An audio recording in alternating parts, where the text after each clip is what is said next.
Welcome back, ladies and gentlemen. We are back live in the LCS studios here in Cologne, Germany. Next up, the game you've all been waiting for. Alliance versus SK Gaming. And this really could be a one for both teams. They need to pick up victories here in the LCS. And of course, yesterday we saw Alliance losing to Gambit. It was some questionable pick and ban phase from these two teams. They really lost the lane phase as well. I mean, there was not a lot of positives coming out of that game. And in addition to that, compared to last week, it was just contrast. They've gone straight back to week one all over again. Yeah, and this is the problem that Alliance are having, is not only as a team did they make mistakes, but each and every one of their players has had difficulties in multiple games. I think if I have to signal one person out, though, I have to talk about Shook. He's been hit the hardest coming into this split. He picked Nunu yesterday, which confused me significantly. I didn't really see what he wanted to accomplish with that. Yes, there's synergy with Kayle, but Blood Boil and Kayle, that's it. It didn't add up for me. And I think if you look at Alliance's pick and ban phase, he's been targeted heavily. Elise has been banned against him 5 times. They're stealing away his Lee Sin. Vi's been targeted against him. And I think the Shook not getting his comfort picks means he's not playing to his potential. And of course, the opponents, SK Gaming themselves, well, they lost to the Super Hot Crew yesterday. They found some good early picks, early game, and it kind of worked out for them. Candy Panda, they tried to carry them through, but they simply just couldn't do it. They then just never made an impact in the game. No, and the problem stemmed from the fact that they had a weak laning phase as well. You know, SK Gaming have been struggling. They never build a lead early. They're always playing from behind, and they did stall the game out yesterday. I want to talk about Jez's, though, because in the 2 wins that SK Gaming have secured in the split, he went 9, 2, and 21. But if you look at the rest of his games, he's gone 14, 22, and 22. He needs to have more influential plays in order to make things happen. And I think as a team, SK Gaming, what they did the last time they played a top-of-the-table team like Gambit, they tried a double AD strat. It didn't work out. They were very outspoken on Twitter saying that Gambit is uncheesable.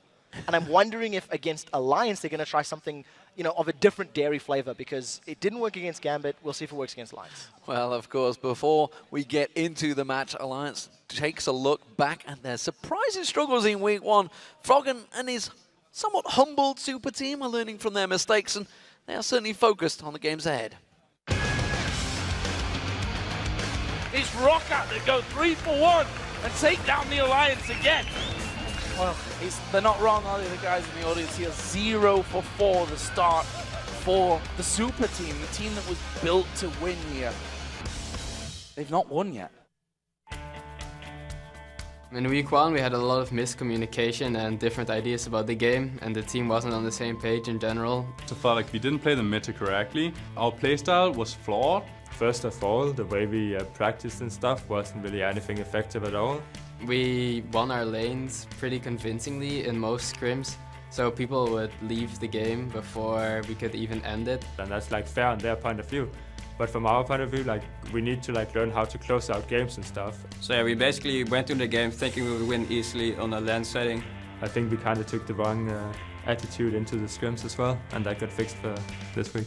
Absolutely fantastic stuff. This is going to be the first victory for Alliance. They are going to get a win in the European LCS.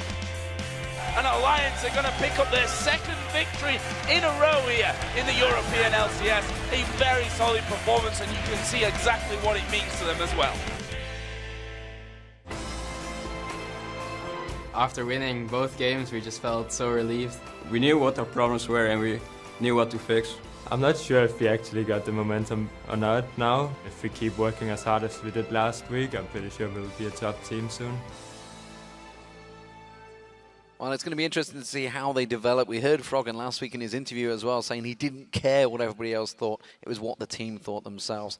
Let's check out that starting lineup, though, because in the blue side, it will be Alliance. In the top lane, Wicked. Hoping he's going to play something other than Malphite this time around. Shook as the jungle. Mid lane is Froggen. Tabs the AD carry, and his support is Nif. And of course, on the red side for this game, it will be SK. Freddy 1-2-2 in the top lane. Svenskeren in the jungle. Jez is in the mid lane with Candy Panda and Rated as your AD carry and support. So obviously touching on the Malphite AD carry in the top lane. What are we expecting to see from picks and bans from these two teams? I don't think they're going to let LeBlanc through. I think both Jez's and Froggen have played LeBlanc. Jez's has actually had some good games on LeBlanc, so that's most likely going to be banned. I also think Castellan is a ban as well. Yeah. More so to remove from Jez's And we'll see if Alliance are going to feel strongly, because we tend to see Castellan being a red side ban. And then the standards. I don't think they're going to let Elise through. With Alliance being blue side, SK have to remove that, deny that from Shook. Yeah, and you think of Cassidy obviously being banned out pretty regularly, but one of the games that actually Jez did do well on was when Cassidy managed to went sneak unkilled, through. 7-0-11. Fantastic, fantastic game, and that's why you can't let it through. Wukong being banned out, so something up the sleeves that Alliance have been figuring out against SK Gaming. Interesting first ban. I feel like this is something Youngbuck touched on. Because of the prevalence for banning out Svenskeren and Shook, if we see a number of jungler bans in this process, Wukong is basically a de facto jungler now. He's been used multiple times in NA, and I think seeing Elise most likely being the next ban from SK, I think it's a smart pick. Obviously an early morning for Tabs, it seems. We're only at 7 PM, don't worry, but he's yawning away over there. Vi, Ziggs being taken away, as well as Cassidin, so kind of standard stuff so far. Wukong really being the only interesting one so far. We'll see what the other 2 bans are. Finally going to come through. You know, Alliance, they came into this obviously weak, having the momentum last week, themselves had a pretty horrific loss yesterday against Gambit. SK Gaming, on the other hand, again dragged the game out, managed to stall it out. Candy Panda seems to be key in that. I wonder if they're going to maybe aim a ban towards him. No, it is going to be the Annie. So there's 2 things about the loss yesterday. Alliance maybe were anticipating a slightly slower pace of the game. Yeah. If they could have got Kale to the point where he could insta-give people, and the Blood Boil on top of all the damage could have made his Righteous Fury work, I think that could have got there. But because you had an Eve jungle and a Kha'Zix mid, Diamond said in his interview he wanted to run jungle Kha'Zix, and they just seen the opportunity to have that very early aggression and you know, snowball lanes early. So Alliance couldn't stall the game the way they wanted to. Oh, entrance in bounds and a pick straight away. Elise taken away, and Wicked does lock in Elise in for Shook, which does target Svenskeren very heavily here, as Youngbuck just predicted. It makes it very difficult now for Svenskeren to see which jungler he's going to play, and we'll see what he decides to default to. With Kha'Zix still up and available, it is a potential champion, and it sort of fits Svenskeren's playstyle. He likes those aggressive champions. He likes the dueling type of in-your-face kind of champions. At the moment, Leona and Kale are being hovered over. Enrated used to be famed for his Leona a long time ago, and he has locked it in. He's going to be Kale. We're assuming for the mid lane for Jez's. Yeah, and Gragas being available as well as another potential jungler. Also, knowing that Kale is most likely going to go in the mid, we'll see whether or not Froggen wants to steal that now. Alternatively, I think we have to think Caitlyn might be another pick. You know, Candy Pan is a little outspoken. He doesn't really like Caitlyn, but he plays a lot of her. And Tabs has been playing an extremely high amount of Caitlyn games. Well, hovering over Nivea right now. Not sure whether it's going to get locked in. Don't think it's really a standard counter to Kale, but we'll see whether he's what he sticks with here, going through his usuals. But this is pretty much what he played in the summer. Well, I say in the summer, but he's typing up a champion, so clearly not sticking with that Lux. See what he does switch across to. Could it be Trundle for Wicked in the top lane? It is a champion that he played actually very well up against the Renekton.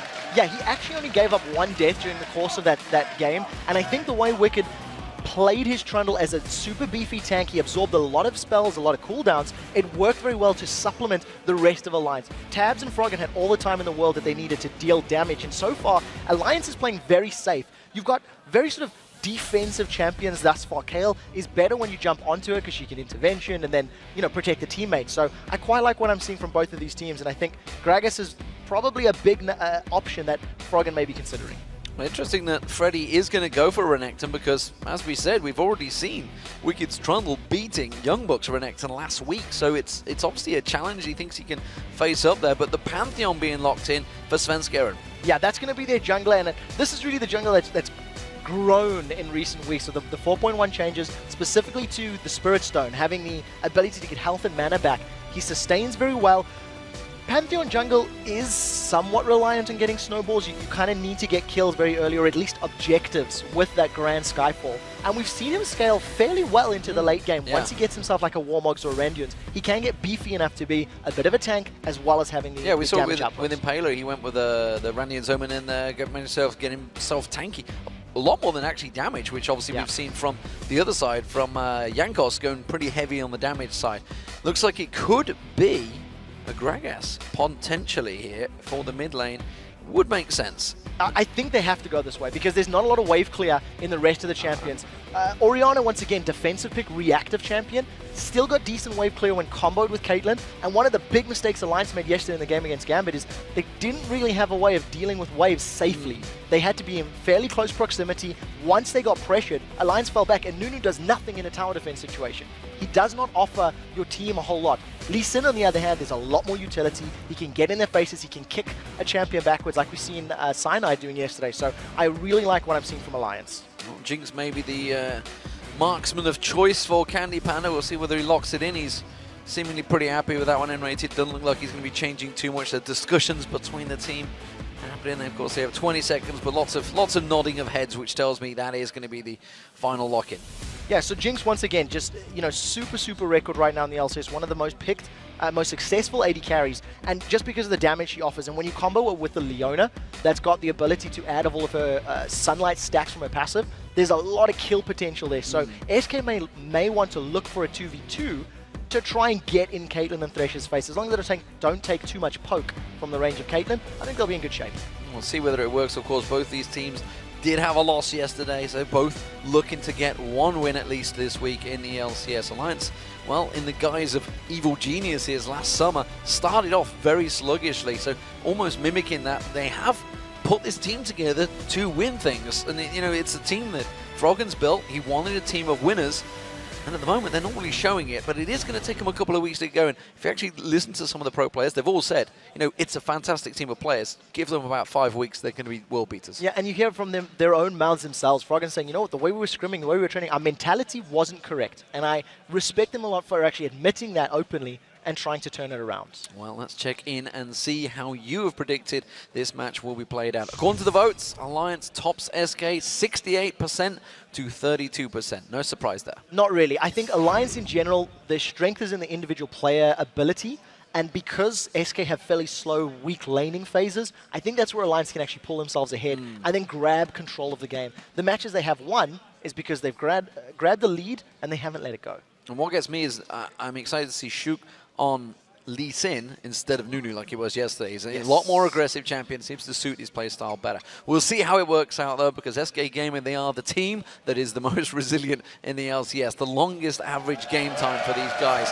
Here we go, ladies and gentlemen. On the blue side, on your screens is Alliance and SK Gaming as the red side playing from top to bottom. I really want to talk about Svenskeren's Pantheon right now and the power that Grand Skyfall is going to open for SK Gaming. Alliance's solo laners of Wicked and Froggen are not necessarily the strongest of roaming players. I think they like to stay in the lane, they like to farm, they like to build up gold and items. And if Svenskeren can apply pressure in multiple lanes with multiple uses of that ultimate, it may force Alliance to be on the defensive fairly early on. Froggen immediately poking Jesus there, getting the attack ball on. No dancing back and forward between these two, just skittering back and forward. Doesn't look like we're going to see any aggression or any overlapping late ganks here on attempts to go for any buffs, so it's pretty much everyone standing facing off against each other and a little bit of dancing in the middle. Yeah, no sweeping lenses either. We've seen yesterday from Fnatic that when they would go in for their invades, they would have a sweeping lens just to clear out any of that vision as they moved into the enemy jungle. So we can most likely anticipate another defensive slow start from both of these teams. Yeah, well, we just saw the resonating strike coming out from Shook there, just showing that he is there, so it's going to be a blue buff start maybe for Shook, and we'll see whether it is going to be that, or whether he's going to try and rotate down. Svenskeren, of course, in there. Going to go for the red buff start, so a little taunting from Svenskeren.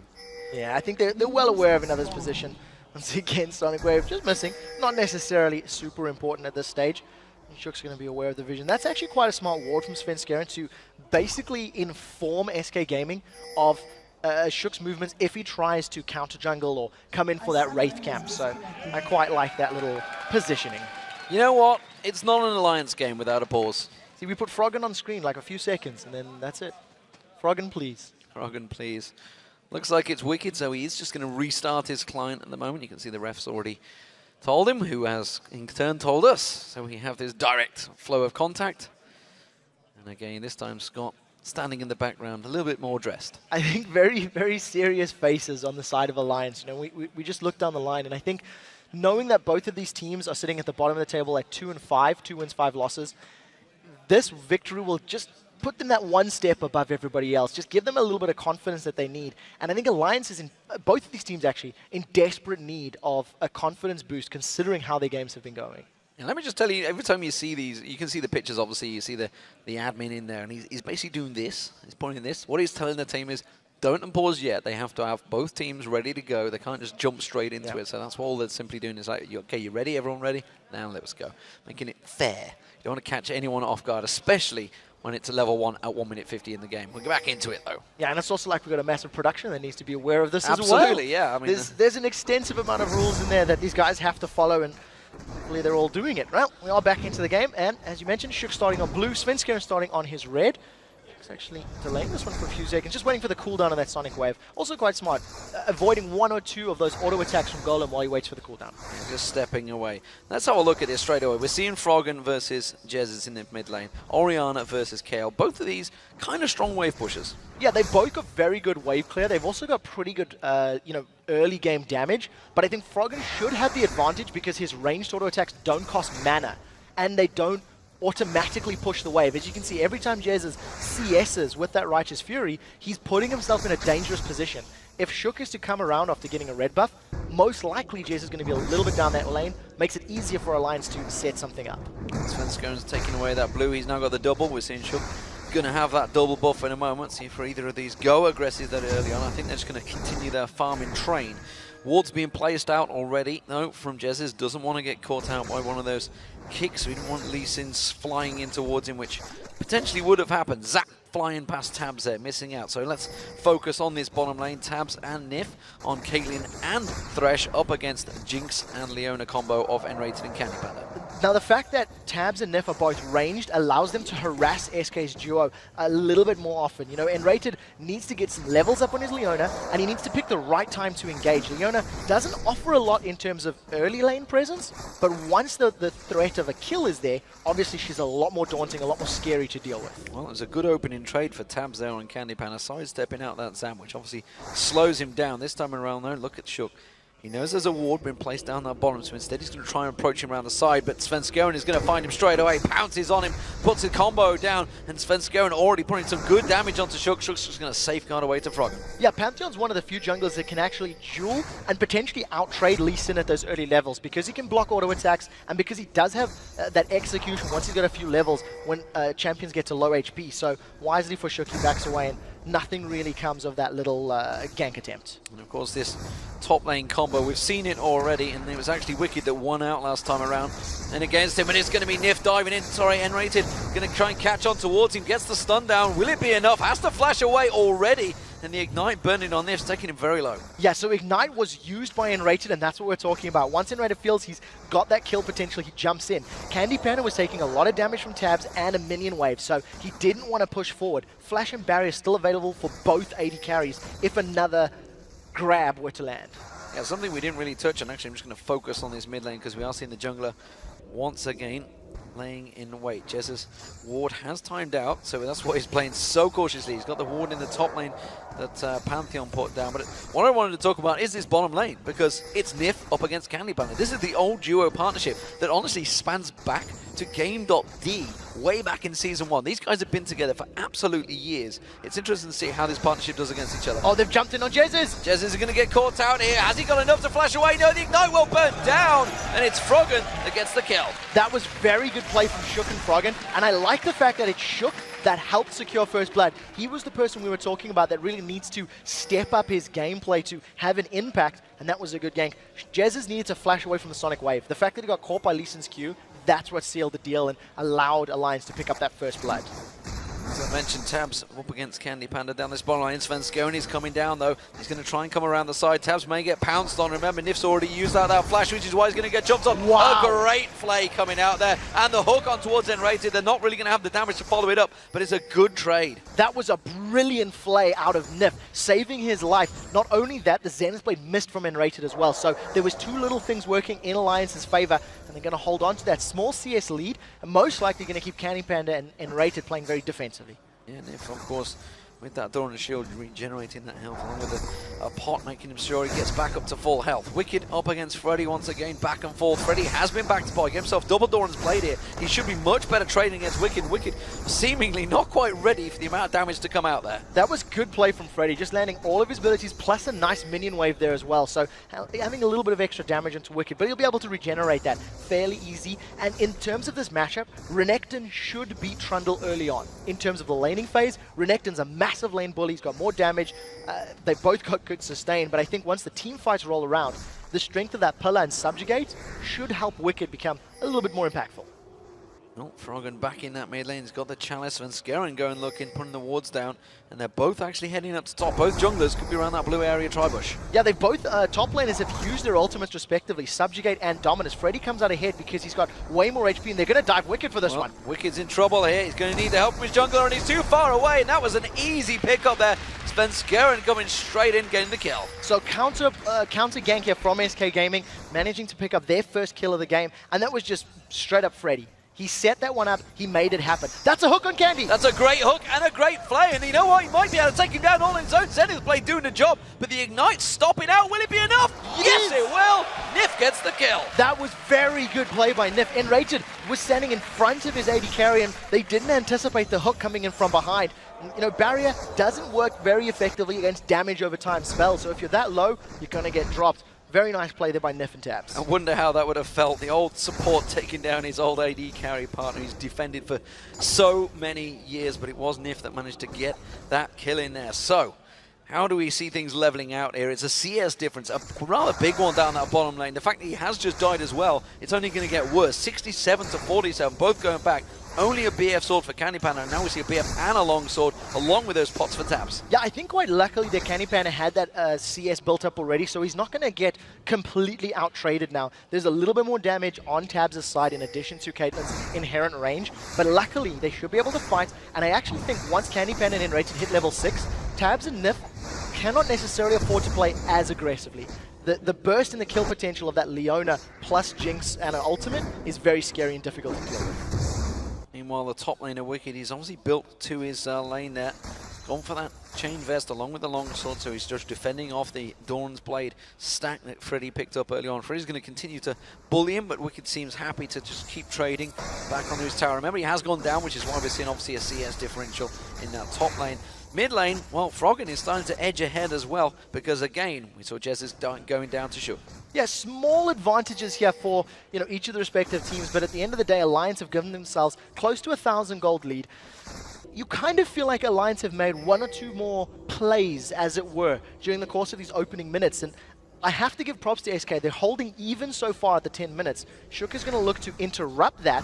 Gank's coming in. That's a Skyfall as well. He lands on him. Jesus gets kicked straight in there. Pops on vulnerability. Now they jump on Shook. Shook just out of tower range, but it doesn't matter. The damage was there from SK.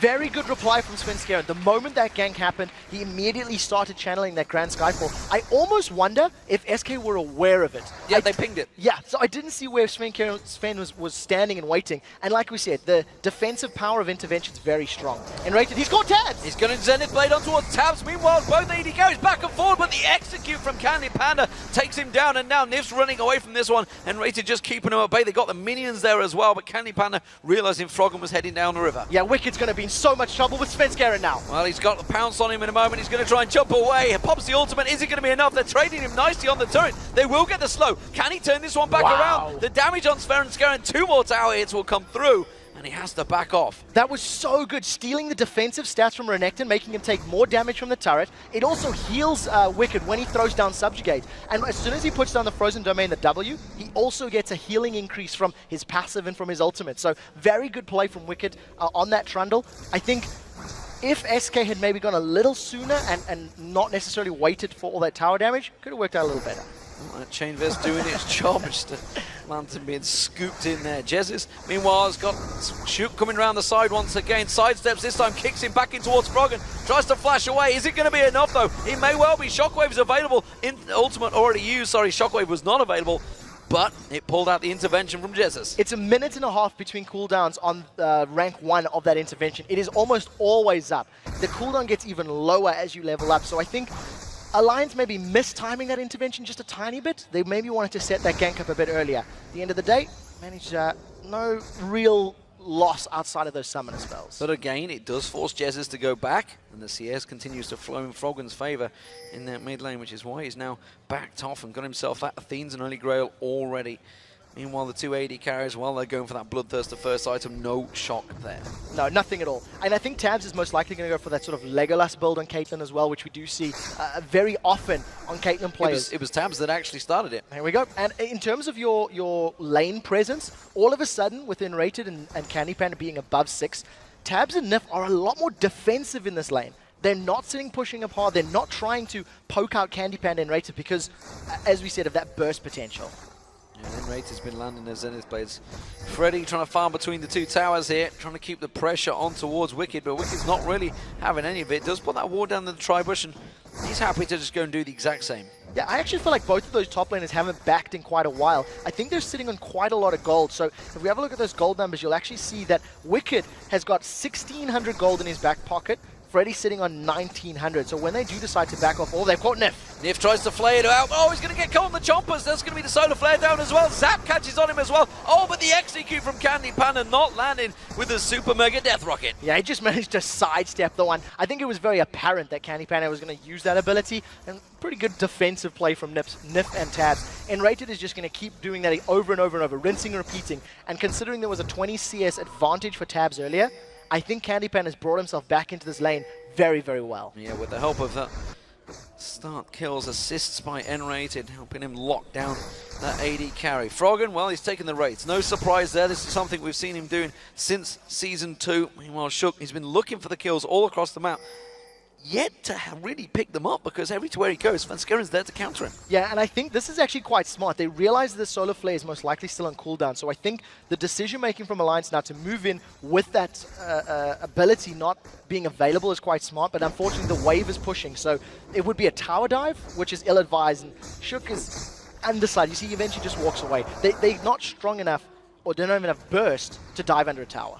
Well, blue buff is up, which means they're going to have to head all the way back there and give that to Froggen. Wicked, meanwhile, returning to that top lane, got himself the Bilgewater Cutlass now, along with the dagger to try and get some attack speed in there. Meanwhile, it's going to be the standard build for Renekton's. Every Renekton in the world knows exactly what he's going to be doing here. Sunfire Cape, Spirit Passage. Yeah, going to be working his way just towards that nice tanky stats, and there's a lot of physical damage on the side of Alliance, so no real surprise. Freddy's doing well with this Renekton. He's got a 20 CS lead. He's got that assist on his name. Svenskeren is obviously able to help secure a kill in that lane. But SK now, they've got position on Dragon. They started this one off. We do know that the rest of the Tabs and Nip have responded. There's no vision in this pit for Alliance just yet. Now they've put a ward down, but I think it's too late. Yeah, they were too late. They saw the timing, actually. They saw Froggen stepping away from the mid lane, so they knew he was going for that blue buff, so they timed it perfectly. They're very well played, very well executed by SK Gaming. That gives them the gold advantage now. They are just about 1,500 in the lead. This is actually, I think, the first time that we've seen SK really have a strong laning phase, I should say. I think we've had some good ganks from Svenskeren, focusing down Wicked more often than not.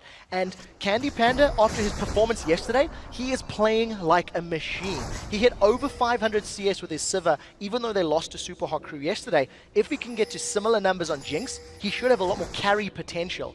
Svenskeren, once again, I think he's in range for a Grand Skyfall, so maybe reading Shook, and we'll have to see if Shook pulls his trigger. Yeah, I was wondering whether Nif was waiting to throw that lantern back. Instead, Shook's going to back away, go for Golem. So, again, not able to set up those kills with that Lee Sin. And really, that's what you want to try and do early on. But as you mentioned, Svenskeren has countered him, and it seems to be working well. In terms of CS, well, there's an advantage in the top lane, but of course the mid lane advantage for Froggen balances those two out. And AD carry is very even so far. You have to give props to Svenskeren. The moment Shook starts moving back towards the river, Sven was already moving down to this bottom lane. He's got his Skyfall ready. He's standing just in range. He started channeling it, and where's he going in? Where's he jumping to? He cancelled it. Cancelled it himself.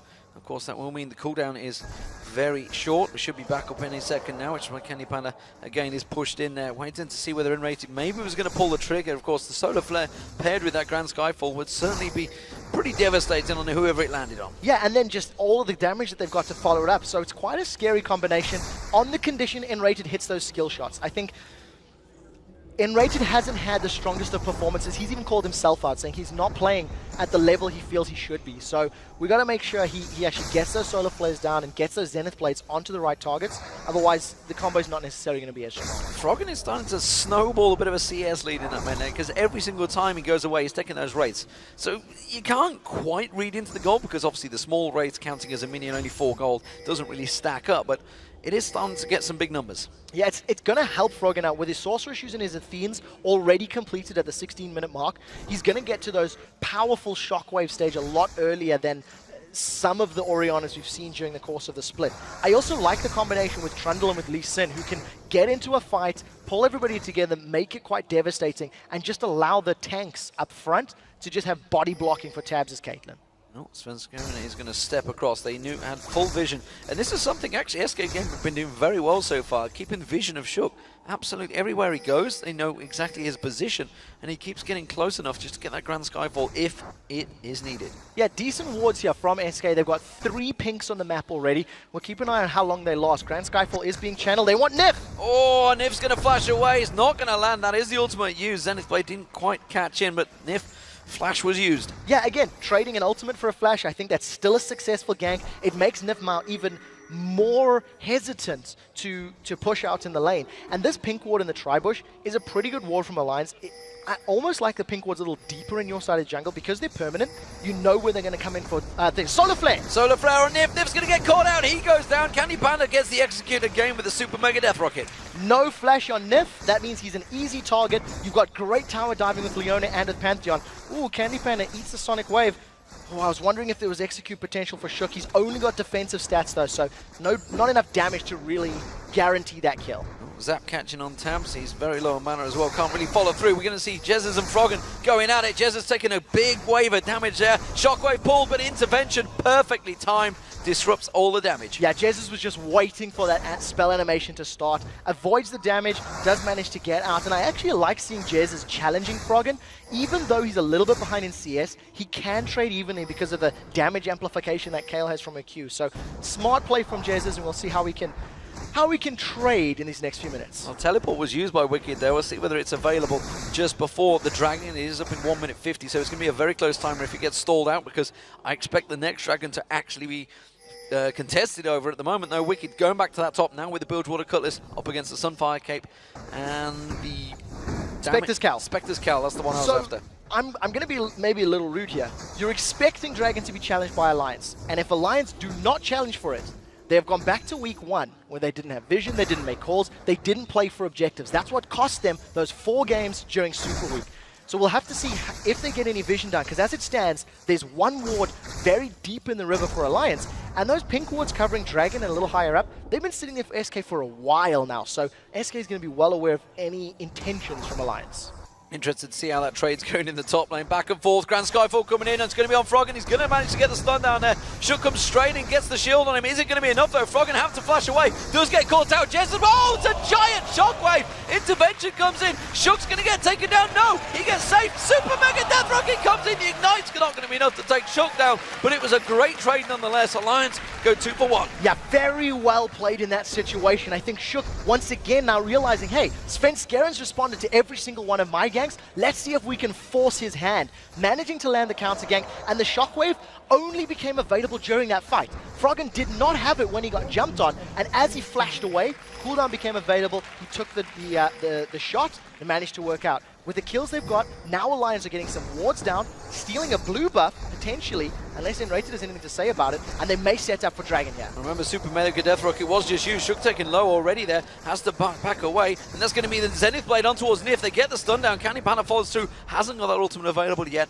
And let's also count out, Candy Panda fired that ultimate from the bottom of the map. Yeah, Candy Panda and Rated were moving towards the mid lane, but Candy Panda is just playing out of his skin yesterday and today. He's got himself his 3rd kill of the game, he's even on CS with Tabs, and he's got that Bloodthirst and Zeal. Now, Dragon has been started. Alliance are going to try to contest. All of their ultimates are available if they want to, but it's going down just too quickly. Well, Death Sentence was a mile clear, and Wiki's not even close to this fight. Now the Zenith Blade lad, again, Nif has to put it down. Solar Flare will catch on towards him. SK choose to back away from this one. They notice Froggen is back up, has that blue pot on him and the Shockwave available. It means it will be another Dragon for SK. Yeah, well played by Wicked to actually roam down. If the fight had broken out, he would have been there, but unfortunately, because of that decision, Freddy's going to respond. SK Gaming pick up their first tower of the game. It's the top tower, which is more difficult to take down, and if Candy Pan is given a couple more minions, he should be able to even take this tower down in this next wave if he wants it. Well, Switcheroo put some damage back on towards Tabs with that red buff burning on him as well. Shook coming in for the blue buff to give to Froggen. Froggen will take that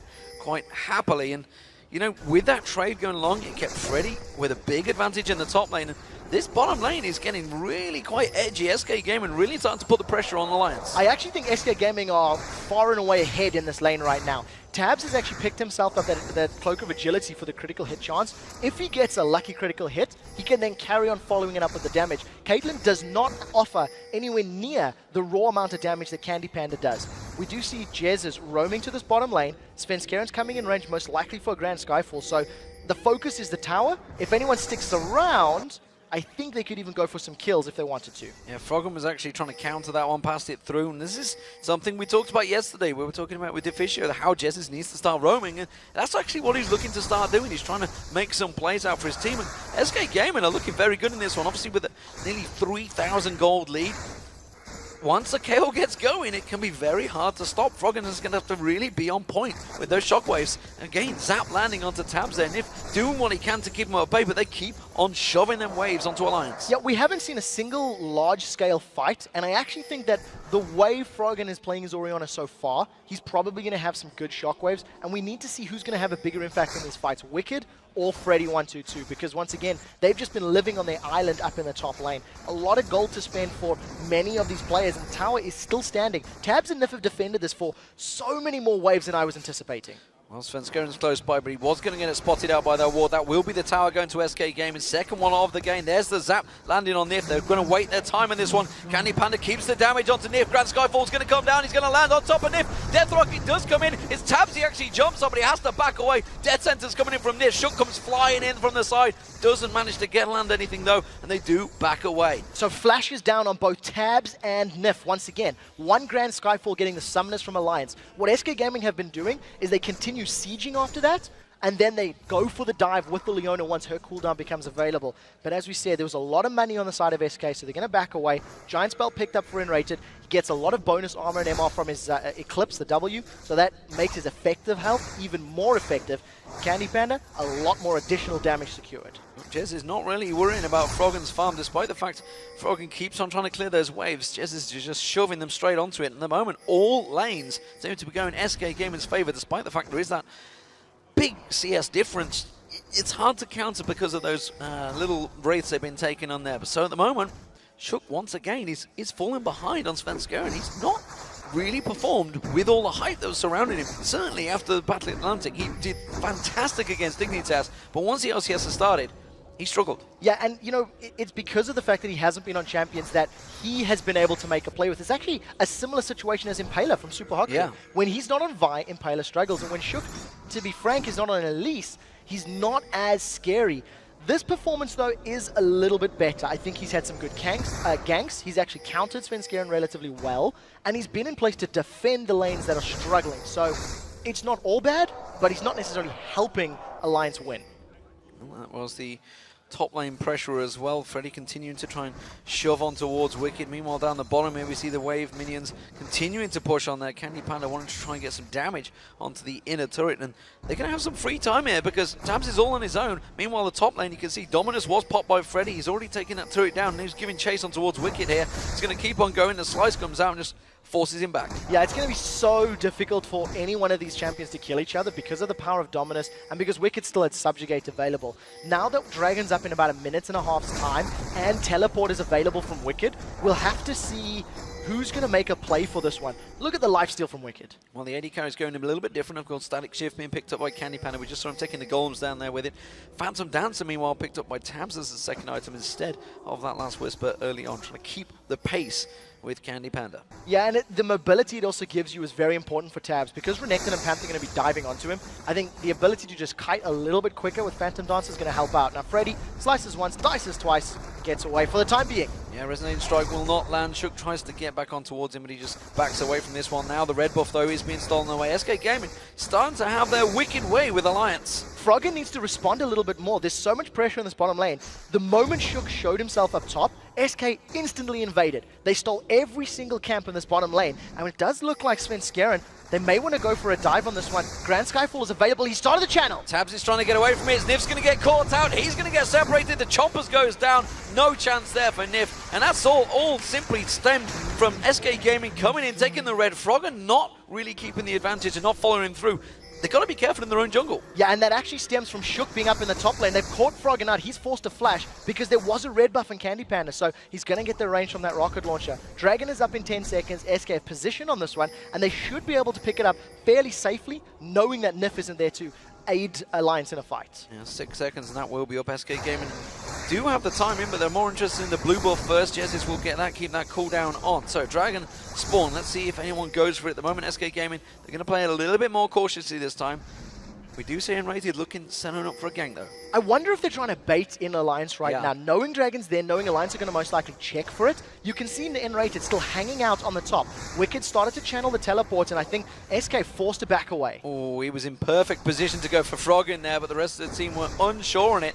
Now they're actually going to try and come in for it. The Dragon is there. He keeps popping on and off. Trust me, it is there. Static Shiv will catch on towards him. Zap again. Candy Panda's going to get focused by Wicked. Ace in the hole comes through, lands on him as well. He's going to try and do the damage from the back. At the moment, it's Rated, tanking all the damage. Now comes Freddy. He comes into the side. Solar Flare goes down, catches on towards Nif. Shook tries to go deep. Shockwave pulls in 3 members of SK Gaming, but it's not enough damage. Wicked is going to go down. Now they're going to chase on towards Froggen. That's going to catch on towards him. He gets dropped as well. It's a 2 for 0, and the Dragon still untouched right now. SK Gaming setting a beautiful trap. That was actually such a great fight for both teams. Because Freddy was not in the area to have an impact on the fight, Alliance initially had won it out, but they didn't manage to make any plays with their ultimates. Tower in mid is down, Dragon secured. SK just shredded another tower. 2 towers and the Dragon. Giant gold turn there for SK Gaming, and just look at it. It's a 9,000 gold advantage to SK Gaming, shy of 30 minutes into this game. Alliance once again are looking torrid. They are just not playing as a team, and the lanes have all lost. This is not good news for Alliance fans. The strength of Alliance was their individual player ability and their strength in lanes. And the weakness of SK was the exact opposite. They have traded superpowers for this game because SK have basically stuck in every single lane, and I think Svenskeren has helped each of them respectively, and they're doing phenomenal. Now SK has the most difficult job of actually closing the game out. Interesting change from Freddy here. He's gone for the Last Whisper as his 3rd item. It's just pure damage. I mean, if you're looking at Freddy, the fact that he wants to deal with Wicked, and the fact that Wicked's going to steal a lot of his armor and his stats that he's already got, he needs to have some form of damage. In addition to that, Tabs has got not a lot of armor to deal with, so if Freddy gets into the back line, he can just destroy Tabs even quicker.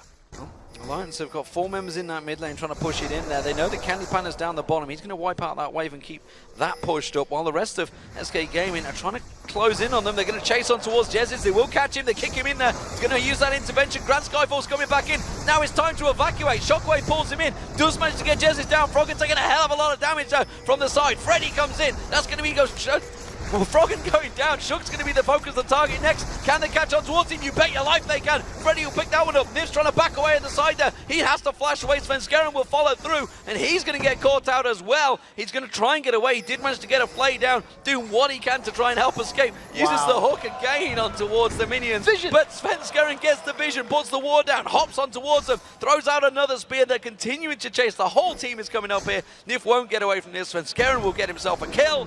And that is another 3-for-1 trade to SK Gaming. 3 for 1, and remember, Alliance picked that fight. They jumped into Jesus to try and kill him as quickly as possible. And the time it took for intervention to time out was enough for that Grand Skyfall to come in. Look at the rest of SK Gaming. Candy Panda is in the bottom lane. Freddy's just coming from the Baron Pit, and a very good Grand Skyfall from Svenskeren. You also have to give props to Enrated, landing a good stun on Froggen, preventing him really escaping as quickly as possible, and all of that burst damage just came from Froggen being locked up. So very, very good reactive play from SK. And I think they needed Wicked there. If Wicked had been there from the start of the fight, that could have gone a little differently because the tank didn't really have any impact. Well, as it is, SK Gaming continue their snowball. Now 10,000 gold in the lead. 5-1 in turrets. I'll tell you what, when I was looking at these games the other day, this is not what I was expecting to be saying, that's for sure, when we did our research. And Alliance, again, they have fell back to week 1. They are just all in disarray right now. Do not seem to know what to do against this SK Gaming. And honestly, all those bans in the jungle trying to take Svenskeren off his guard. His Pantheon has been on point. 5-1-4 now. I'm so glad you actually highlight that. I think it's maybe a mistake to try and focus down Svenskeren so heavily.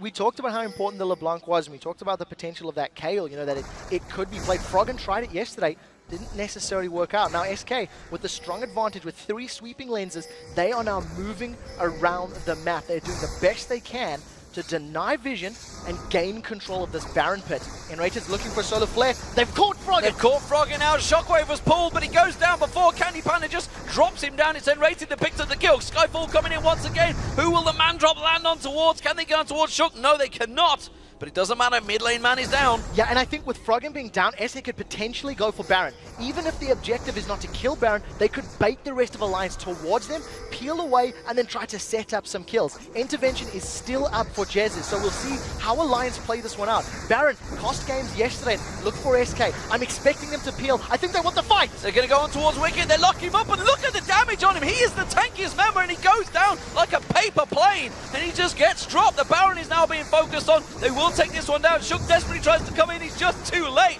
and he goes down as well. And that's another 3 kills.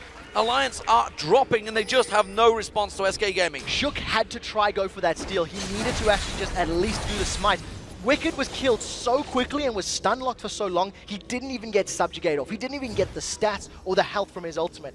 SK now have a 13,000 gold lead. They have Baron on 5 of their members, and they've got 20 seconds of basically free time to attack this tower. Candy Panda can shred this with the help of Jezz so quickly. Yeah, they're just going to tank this one through. Will go down, no problem there. Didn't need to wait for the minions. That's going to get dropped. Candy Panda, a full item ahead of Tabs as well because of all those global objectives they've been picking up, all the kills he's now picked up. That Guardian Angel's complete item well ahead of Tabs in terms of it, and look at SK setting the trap. They're right in front of the ward though, dear. so Alliance are fully aware of the position. I actually like the fact that Alliance just carried on farming and tried to waste a little bit more of SK's time, but at the end of the day, you've got to give props to SK. They tried it and waited, see if Alliance move out.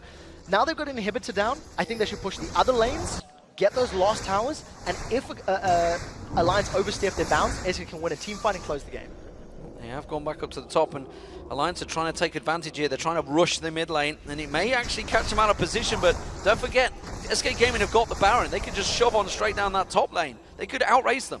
Yeah, it looks like SK have decided to back away. They were actually a little bit scared of a base race, have decided to cancel that plan, realizing that Alliance did not push up, and the fact that Jezz can defend and wave clear pretty effectively with that massive amount of ability power that he's got himself built up. Almost a death cap completed as well. Yeah, the bottom wave shoving itself. Jezz is going to clear out that middle wave, and the rest of SK Gaming is a 4-man over on this bottom inner turret. Top inner turret, and he's going to keep on pushing it through. They're pinging down on Jezz. They know that he's there. Alliance are holding still low. They're going to go for Jezz. They do get a lot of damage. Jason the Hole's going to come through. Just have to use the intervention to stop it. That means SK Gaming, they have to back away. Yeah, SK were a little bit overzealous. They didn't have Enrated with them for that sort of siege, and they need Leona's stuns and crowd control in order to win those team fights. So Jezz gets poked down, forced away, and Alliance are going to at least hold on to that tower. I think a little bit of miscommunication maybe from SK. They didn't have the numbers and overestimating the power a tiny bit. Yeah, Alliance forcing themselves in there. I don't know about overestimating the power. They are 14,000 gold ahead, 34 minutes in. They have quite a lot of power, but of course if you misuse that power, then you can still get caught out, as teams have found in the past.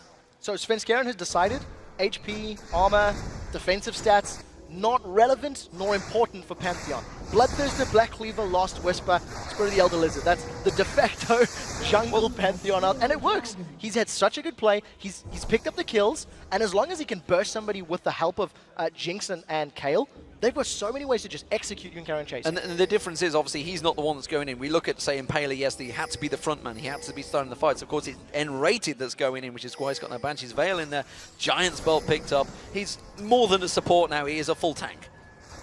And With Baron almost timing out now for SK Gaming, they're just going to let those super minions group up inside the base of Alliance, and I almost expect them to tower dive. Svenskaren's sitting just outside of sight, so maybe a Grand Skyfall behind them within rated starting. That's exactly what they're doing. They're going to go straight up to Froggen. They already catch him Solar Flare, locking him completely up, and Froggen just goes down like he's not even there. Candy Panda doesn't quite get the execute that he wanted, but it doesn't matter. They've done the damage. The tower goes down. The inhibitors are dropping, and SK Gaming are just romping the way to victory over Alliance here, pushing through on towards the Nexus turrets.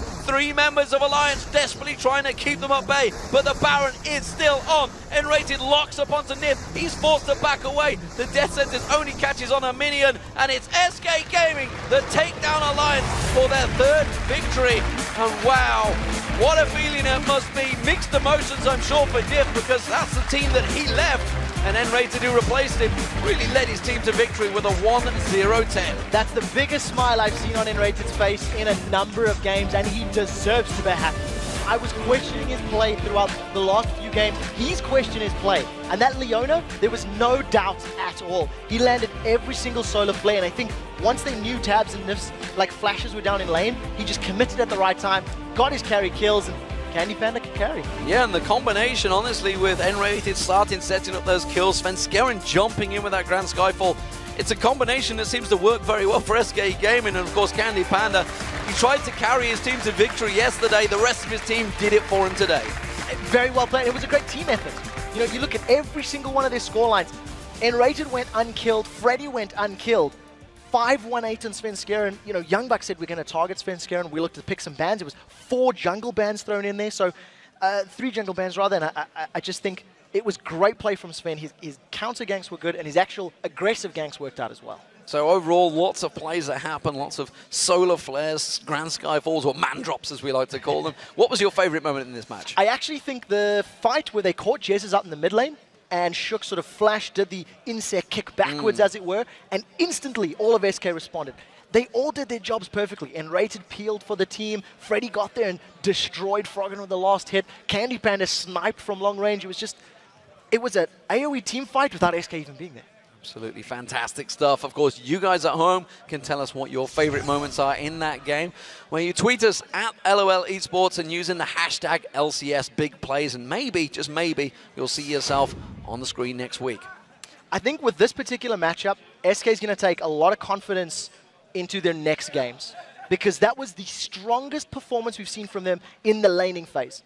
There's not even a doubt in my mind. Yeah. Every other game they've had to scrap, they've had to drag it out, they've had to... We talked about it at the start of the show, you know, how they're weak at the start, and it worked wonders. And I don't know whether this is a confidence boost, whether this is them playing well against a team who's heavily underperforming, or if it's just they've stepped up the game from yesterday. You know, there's so many questions. Did Alliance play weakly? Did SK play well? Like, it's a combination of all those things. Well, one thing I can tell you, Alliance are bottom of the league once again here. Yeah. Disastrous start of the season for them. We're going to flash away for just a moment, but when we return, Shox and Deficio will be breaking down that match with Candy Panda from SK Gaming, and then the Super Hot Crew, they look to make it 2 games in a row as they go up against the hungry Copenhagen Wolves.